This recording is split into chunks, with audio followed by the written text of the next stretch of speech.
$5.2 billion.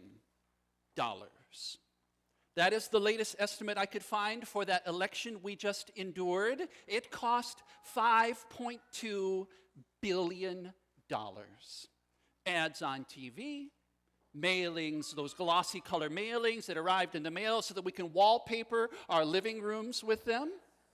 Those yard signs that at some point, I'm pretty sure, started breeding on their own overnight and reproducing themselves. $5.2 billion. That's a lot of money, isn't it? $5.2 billion. Now, the estimate that I could not find, and this is the one that I think would be very interesting, is to see, of that $5.2 billion, how much of it was spent building up their own candidate versus tearing down the opponent. What do you think that ratio might be? And the other one that I'd really like to know is, of that $5.2 billion, what would they estimate? How much of that was spent deliberately trying to make us afraid? Right? How much of that was spent making us afraid? Because we should always watch out. When people try to make us afraid, they want to control us. People who are afraid, fear is so powerful, that becomes the lever that allows them to point us in a certain direction. And so, you know and I do, that election we just endured had quite a bit of that too, right? $5.2 billion is a lot of money. And money is a funny thing. At its heart, money is nothing more. If you were to pull out of your wallet or your pocket some dollars, bills, or some coins, you would notice that the bills are nothing more than paper with some designs on them. The same as your bulletin that you received on the way in, which also happens to be green, right? Feel free to take that and try to pay for lunch with it. You're welcome to. The coins that you might pull out are nothing more than metal with a design on it, right? So they're exactly the same material as we have for bulletins or our papers that we receive in the mail. Oh, and the metal is the same as maybe it's in our car or in our watch. The only thing that's different is that we as a society have decided to use these things to assign value. They're just paper. They're just metal. But we've decided that a cup of coffee is worth 2 of those little green slips of paper or thereabouts, right? And we've decided that a Big Mac is worth about, 5 of those? I haven't had a Big Mac in a while. 5 of those little green slips. And we've decided that a car is a tidy little pile of them, right? And a house is a bigger pile. And an election, 5.2 billion of those in a pile. But at their heart, they're just paper, and they're just coins. They just are our chosen way. We've decided to agree that this is how we will assign value to things. And so it's neutral. It just is. But where money gets tricky is when it relates to us.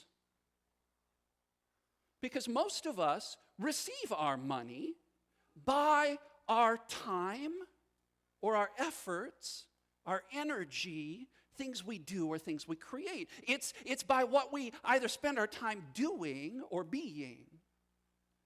And so money for us slips easily into feeling like it measures my value. We use phrases like, my time is worth, right? And so money becomes for us this really easy slip to become a measure of my own value. It's an extension of me, of my work and my time. And you can see how easy it is to just slide that and let money become a measure of other people as well.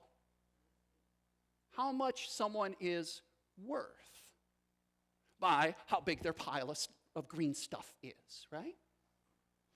And then it's another slide easily to thinking that those who have a bigger pile of green stuff must be worth more. and therefore they must be cleverer, smarter, betterer, blesseder. They must be of more worth because they've got a bigger pile, right? Now, please understand, I know that the pile of those green little slips is not the only way we do that. In our culture, we use other ways to estimate value by how we're conventionally pretty, or what the title is, or that's on our office, or if you work in a hospital and you have a white coat on versus scrubs. These are also ways that we estimate and understand value of each other, but money is this one that just seems particularly tricky and dangerous because we can slip from measuring ourselves to measuring others and understanding that someone's value, the value of their life, is based on this pile of stuff. And when Jesus, today in this gospel, is sitting in the temple, what he is watching is people's relationship to money. If you notice, it says that he's arrived in Jerusalem now. He's sitting in the temple. He sits down to observe not what people contribute, but how. He's noticing people's relationship to money. And as he's sitting there, he sees that there are some who desperately want a bigger pile. Who need that bigger pile so much that they will use every crack in the system to manipulate, to take advantage of the people who have no recourse, the vulnerable, the helpless. They will use the cracks to even devour widows' homes. When her husband died and the estate had to be worked through, women could not own property, and so someone had to do that for her own good. And there would be a certain percentage cut that could grow, and who was she to say? She had no power. There are some people who wanted that pile to be bigger so desperately that they would take advantage of the ones who couldn't say no. And Jesus saw them there. And then he noticed that there are some who so wanted to be seen that way. They wanted to be looked at as though they had a bigger pile, as though they were worth more. And so these were the ones who would wear long robes, oh dear, who would dress the part. And they would show up at the right places and buy the right shoes and the right car and live in the right spot. And they were the ones who then would make these very long and very serious and important prayers so that everybody could hear them and know how important they were to God. They so desperately wanted to be seen as being of more value, probably because they wanted to feel that way, don't you think? And Jesus saw them. And then there were others. There were some there in the temple who understood that money and possessions were originally from God. They remembered that God created all things and gave to them even those things. Their money, their possessions, their family, their house, their clothes, every bit of it was from God. And it belongs to God. And it's been entrusted to them. And these were the ones who had that sort of a healthy sense that these things that I have, that God gave me, they don't have me. But I can follow God with them because he's given them to me. And Jesus saw them in the temple too, as he's sitting and watching how people are giving their offerings. But then he noticed something that nobody else did, the unseeable. She was a widow, And we know how dangerous it was for widows in Jesus' day, right? Can't have a job, can't own property. When your husband died, you're left on the charity of your family or of his family, and if they won't take you, you're probably left out begging or worse. She was slipping through the crowd because she'd gotten really good at that. She had in her hands 2 copper coins that today translate to something like $1 or $2. And it was everything she had. Everything she had to live on. And she had come with everything she had as an act of worship and of trust. And Jesus saw her. Now, knowing Jesus, I'll bet he hated that that's all she had. Don't you think? Knowing Jesus, I'll bet he was angry that there were systems and people that would take advantage of her to the point that she had just those 2 copper coins left. Don't you think? Knowing Jesus, I'll bet he was furious that society would treat her that way and leave her to the point that she had just 2 copper coins. Don't you think? Because he told us his agenda. Remember? He said, I am sent to bring good news to the poor, sight to the blind, to proclaim freedom to the captives. He told us his agenda, which was to open up God's kingdom where everything is right side up. And because of that, kingdom invites us to let go, to sacrifice everything that we've been taught and that we think provides us with safety and security. Because the kingdom is open in him. And we know how serious he was because that's why he had to die. If people aren't afraid because they're in a right side up kingdom, then they can't be controlled. And so Jesus had to die. Now, don't you think Jesus might have been upset that she's left with just 2 copper coins?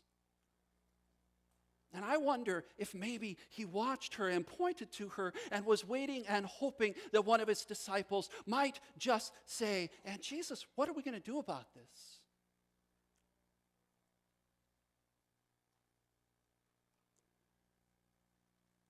But Jesus does something extraordinary. He sees her. He sees her. He sees her trust, which around here we call faith. He sees her worship of the God that she loves and the God that loves her. Jesus loves her because he is that walking heart of God. Jesus sees her.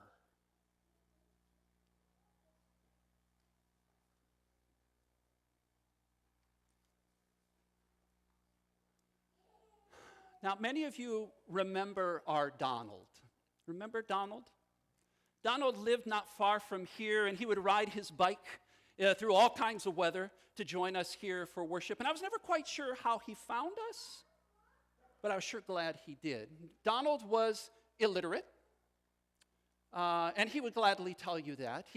But he could sign his name, and one of the things I'm proud of is that in our guest book, we have his shaky signature week after week, because that was one thing he knew he could do. And Donald would arrive here to join us, usually a little late. And he'd come walking in his dirty T-shirt with that jaunty, dusty little fedora. And he'd walk down to right about here, and he'd shake hands with everybody all around, and he'd sit down to join us for worship. One day, Donald was standing out by the coffee pot in our gathering space. And one of our folks came up to him to say hello, and Donald reached out his hand and said, "Here." And it was a wadded up, one of those little green slips, dollar bill, and some coins. He said, "Here. I can't count. How much is that?" So our member counted it carefully and said, "It's $1.28.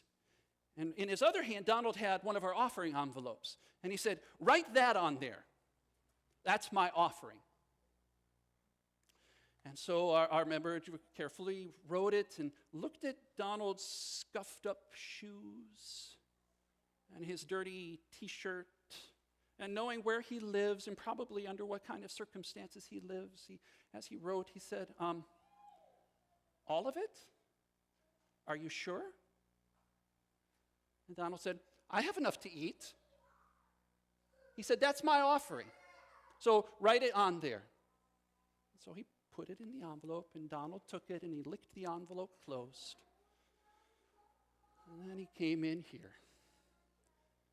Came in to join us. Came in to worship with us. Came in to offer himself to God who loved him, to God that he loved. Donald came to join us.